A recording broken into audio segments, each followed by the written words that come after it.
Da li si izbori po gradu? Ne, Stvarno? stvarno.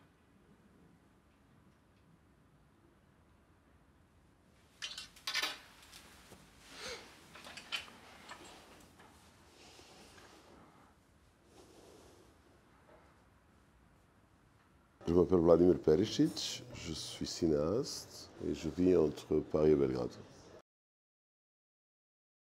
Je viens d'une famille dans laquelle la politique était assez présente et que ma mère était membre du parti de Milošević, mais elle a travaillé principalement dans la culture. Donc elle n'était pas porte-parole comme le personnage du film. Mais en grandissant avec une mère qui était passionnée par la politique, quelque part j'étais amené naturellement à ce point de vue. Et avec tout ce qui s'est passé dans les années 90, donc les 4 guerres, avec la guerre contre l'OTAN, j'avais un sentiment d'assister à un thriller politique et hollywoodien, mais que je voyais du point de vue du couloir ou de la cuisine, d'une sorte d'antichambre. Je travaille avec les non-acteurs, mais avec les acteurs aussi, j'ai besoin de les aimer. Je crois que si je les filme avec amour, le spectateur aussi les aime. Avec Jovan, on a beaucoup répété. Ce n'était pas des répétitions classiques parce qu'il n'a jamais lu le scénario. Donc il savait de quoi traite le film comme sujet. Et on se voyait régulièrement, entre 1 et 3 fois par semaine, où je le filmais un peu dans des situations différentes pour essayer comme un petit documentaire que je faisais sur lui. Et d'autre part, je lui donnais des situations fictives proches du film pour voir comment il réagit. Et ensuite, tout ça, j'ai réintégré dans le scénario. C'est-à-dire le scénario a été réécrit à partir des choses que lui, il fait. C'est-à-dire dans le film, je ne lui ai rien demandé qu'il ne fait pas dans sa vie.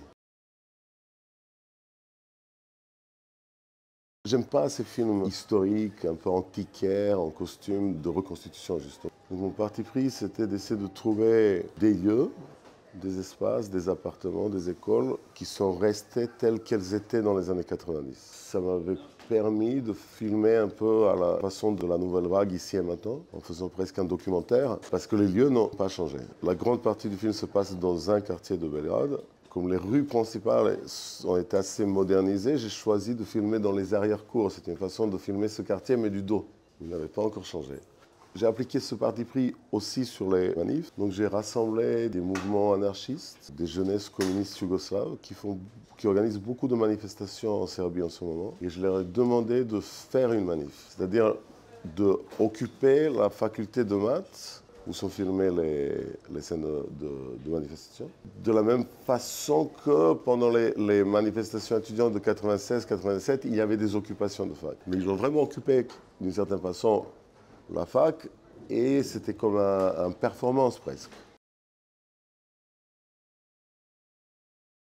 Il y avait le désir que le cadre, c'est un peu la conscience du personnage, et qu'il a un point de vue étroit ou réduit, et que dans ce cadre, dans sa conscience, entre des petits signes ou des indices, à partir desquels il commence à interpréter la situation dans laquelle il se trouve et à s'ouvrir au réel. C'est l'histoire d'un personnage qui se décide, je pense, qui apprend à voir.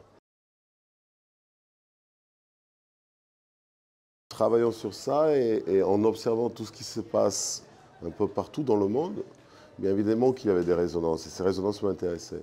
Après, il y a une autre chose qui s'est passée, l'école dans laquelle nous avons tourné le film. C'est cette école où il y a 2 semaines, un garçon de 13 ans a fait un massacre en tuant 9 de ses camarades d'école et le gardien. Suite à ça, série de manifestations en Serbie s'est déclenchée contre la violence, qui sont assez imposantes, surtout à Belgrade. Voilà, ça c'est une coïncidence que je n'ai absolument pas prévue. Le film aussi, une sorte de diagnose ou de vivisection, une tentative de faire, comme un médecin, une anamnèse de la maladie et de cette violence qui ronge la société serbe.